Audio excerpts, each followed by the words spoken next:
Friends, sciatica एक ऐसी दिक्कत है जो हमारे जान पहचान में लगभग हर किसी को परेशान कर चुकी है या कर रही है। और हम अपनी साधारण भाषा में इसे एक ऐसा दर्द समझते हैं जो कमर से शुरू होकर के पैर तक आ रहा है।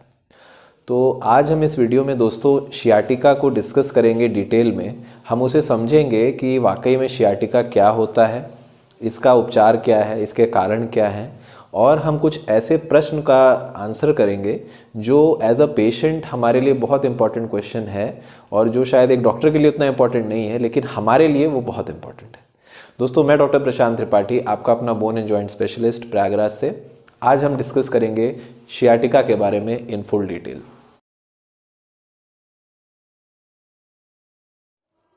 दोस्तों, शियाटिका बेसिकली कोई बीमारी नहीं है। शियाटिका एक सिम्टम है जो कि अंदर की एक बीमारी को दर्शाती है। शियाटिका बेसिकली इसमें होता क्या है, शियाटिका में हमें कमर से दर्द शुरू हो करके पैरों में दर्द नीचे जाता हुआ महसूस होगा। ये जो दर्द होता है ये कई बारी टिंगलिंग मतलब झुनझुनाहट और नमनेस मतलब सुन्नपन हाथों और पैरों में इसके साथ एसोसिएटेड हो सकता है।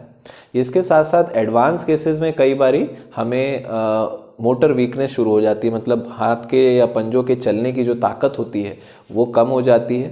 और कई बारी हमें ब्लैडर और बाउल कंट्रोल में दिक्कत होती है, हमें पेशाब और जो है स्टूल पास करने में प्रॉब्लम भी हो सकती है। तो दोस्तों, क्या कारण है शियाटिका का, शियाटिका क्यों होता है?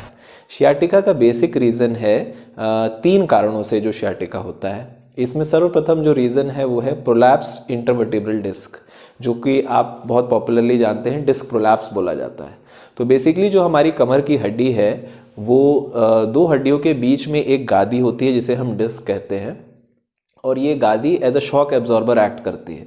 लेकिन कई बार ये गादी पीछे की तरफ खसक जाती है और नस पे प्रेशर करती है, जिसके कारण हमें शियाटिका जैसा महसूस होता है। दूसरा कारण है दोस्तों शियाटिका का स्पॉन्डाइलोलिस्थेसिस। इसका क्या अर्थ है? इसका अर्थ है कि हड्डी जो कमर की है वो एक के ऊपर एक आगे की तरफ खसक जाती है, जिससे ये नस पे वापस से दबान करके शियाटिका के सिम्टम्स देती है। और जो लास्ट सबसे इम्पॉर्टेंट रीज़न है शियाटिका का वो है आपका लंबर कैनाल स्टेनोसिस। इसका क्या अर्थ है? जो हमारा जो स्पाइनल कॉर्ड है, जो करोड़ रज है, जो उसका रास्ता है वो सकरा हो जाता है, जिसके कारण भी नस पे दबान होता है और वो शियाटिका वाले सिम्टम्स हमें देता है।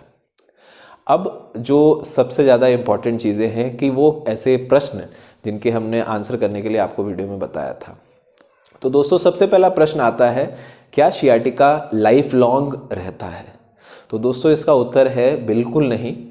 जो हमारा शियाटिका होता है वो एक अक्यूट अटैक के जैसे होता है, और उसमें जो सीवियर पेन या चलने फिरने में दिक्कत, आगे झुकने में प्रॉब्लम, ये सारी दिक्कतें लगभग 4 से 6 हफ्ते अक्यूट स्टेज में लास्ट करती हैं। इसके बाद वो शियाटिका का पेन हमारा धीमे धीमे कम होता है और कुछ समय के ट्रीटमेंट एक्सरसाइजेस के बाद ये ठीक हो जाता है। दूसरा जो प्रश्न हमारे काफ़ी कॉमन जो लोग पूछते हैं कि क्या शियाटिका के हर केस में सर्जरी का रिक्वायरमेंट है? तो दोस्तों, इसका भी जवाब है नो। सर्जरी शियाटिका में 90% केसेस में नहीं रिक्वायर्ड होती है। कुछ 10% ऐसे केसेस होते हैं जिसमें हमें सर्जरी करनी पड़ती है, और इसमें ज़्यादातर केसेस एडवांस्ड शियाटिका के होते हैं, जिसमें लोगों को मोटर वीकनेस शुरू हो जाती है, हाथ ये पैर के पंजे चलने की ताकत कम हो जाती है, या फिर उन्हें ब्लैडर बाउल प्रॉब्लम हो जाती है, पेशाब और स्टूल पास करने में दिक्कत शुरू हो जाती है, मतलब न्यूरोलॉजिकल कॉम्प्लिकेशन जिनमें शुरू हो गए उनमें ही सर्जरी इंडिकेटेड है। बाकी 90% of the cases of sciatica वो एक्सरसाइज और दवा मात्र से ठीक हो सकते हैं। तीसरा प्रश्न जो हमारे दिमाग में आता है कि हमें शियाटिका हो गया, क्या हम अपना डेली रूटीन वर्क जैसे ऑफिस जाना, ये सारी चीज़ें कर सकते हैं या कब कर सकते हैं? तो दोस्तों, जो शियाटिका में बेड रेस्ट आता है वो अक्यूट स्टेज में ही आता है, जो कि मैक्सिमम आपका 1 से 1.5 महीने रहता है, इससे ज़्यादा नहीं होता है। 1 से 1.5 महीने के बाद जब आपने बेड रेस्ट कर लिया, आपका पेन कम हो गया, अब आपका जो वर्क है वो कैसे पैटर्न का है उस पर डिपेंड करेगा कि कब आप अपना वर्क रिज्यूम कर सकते हैं।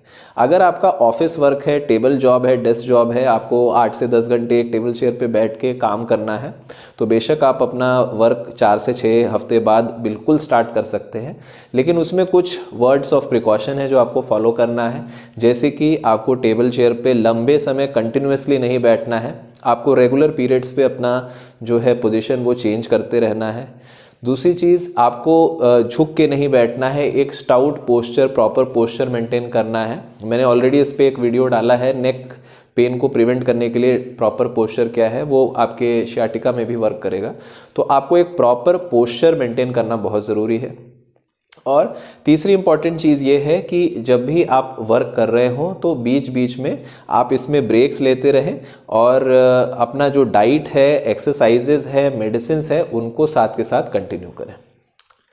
अब अगर आपका वर्क फील्ड पैटर्न का वर्क है, मतलब ऐसा काम है जिसमें आपको भाग दौड़ बहुत करना है, हो सकता है फिजिकल लेबर है, आपको मतलब वजन उठाना पड़ सकता है, या आपका कोई ऐसा व्यवसाय है जिसमें आपको रेगुलर वेट लिफ्टिंग करना है, तो ऐसे प्रोफेशंस में दोस्तों आपको हो सकता है 6 हफ्ते का रेस्ट पूरा तरह से ठीक ना हो और आपको हो सकता है ज़्यादा रेस्ट भी करना पड़े। तो दोस्तों ये आपके वर्क पैटर्न पे डिपेंड करेगा कि आप कब अपना जॉब रिज्यूम कर सकते हैं। एक और प्रश्न मुझे कुछ श्रोताओं ने पूछा कि क्या सर सियाटिका का दर्द लाइफ लॉन्ग होता है, ये तो कभी ठीक ही नहीं होता है। नहीं दोस्तों, ये बिल्कुल गलत है। सियाटिका का दर्द आपको जीवन पर्यंत नहीं रहेगा। जैसा मैंने बताया, ये एक अक्यूट अटैक के फॉर्म में आता है। 4 से 6 हफ्ते आपको तीव्र दर्द रहेगा, सीवियर पेन हो सकता है रहे, लेकिन वो दर्द की जो पराकाष्ठा है, जो सीमा है, वो धीमे धीमे आपको वो कम होती जाएगी, आपका दर्द कम होता जाएगा, आप आराम होता जाएगा और ये पूरी तरह से ठीक भी होता है। अब हमारे दिमाग में प्रश्न आता है कि मुझे सियाटिका की दिक्कत थी, मुझे कभी वेट लिफ्टिंग नहीं करनी है, क्या मैं कभी सियाटिका के साथ जिम जा सकता हूँ? तो दोस्तों सियाटिका की दिक्कत, इसमें भी वही कंसेप्ट है कि वो एक्यूट अटैक है। शुरुआत के 4-6 हफ्ते आपको सारी चीज़ें प्रिवेंट करनी है, बाकी उसके बाद आप अपनी स्पोर्टिंग एक्टिविटी स्टार्ट कर सकते हैं। देखिए, जिम का मतलब खाली ये नहीं है कि आप भारी वजन ही उठाएं, इसके अलावा आप दूसरी जो बेसिक एक्टिविटीज़ हैं, जैसे कार्डियक एक्टिविटीज़ है, कार्डियो ट्रेनिंग एक्सरसाइजेज हैं, वो सारी चीज़ें आप स्टार्ट कर सकते हैं। और अपने दूसरे जो बॉडी पार्ट्स हैं, जैसे आप अपर लिम्ब है, आपका लोअर लिम्ब है, उसकी एक्सरसाइजेज आप स्टार्ट कर सकते हैं। बैक की एक्सरसाइजेज में थोड़ा वर्ड ऑफ कॉशन रखें, अपने ऑर्थोपेडिक सर्जन से कंसल्ट करके जैसा वो एडवाइस करें उसी के हिसाब से आप उसको स्टार्ट करें। लेकिन दोस्तों ये बिल्कुल दिमाग से निकाल दीजिए कि सियाटिका हुआ तो हम जिम नहीं जा सकते या हम एक्सरसाइज नहीं कर सकते। तो दोस्तों अगर अब प्रश्न ये उठता है कि अगर मुझे सियाटिका है तो कौन सी वो एक्सरसाइजेज हैं वो जो मेरे लिए बेस्ट हैं, तो इसका बहुत ही अच्छा आंसर ऑलरेडी मेरे चैनल पे अपलोडेड है। मेरे 2 वीडियोस हैं, एक टेल बोन पेन एक्सरसाइजेज का मैंने एक डाला है और दूसरा वीडियो है आपका सियाटिका या पायरिफॉर्मिस सिंड्रोम में एक्सरसाइजेज का। ये दोनों एक्सरसाइजेज आपके सियाटिका में एक्सरसाइजेज में वर्क करेंगे और उससे आपको बहुत ज़्यादा लाभ होगा। एक और प्रश्न आता है कि जैसे अगर हमें सियाटिका है तो हमें होम रेमेडीज़ क्या क्या लेने चाहिए। तो इसमें दोस्तों जब तक आप किसी एक अच्छे ऑर्थोपेडिक सर्जन के पास नहीं पहुंच रहे हैं तो आपके लिए सबसे पहली चीज़ ये है कि आप अच्छे से बेड रेस्ट करें।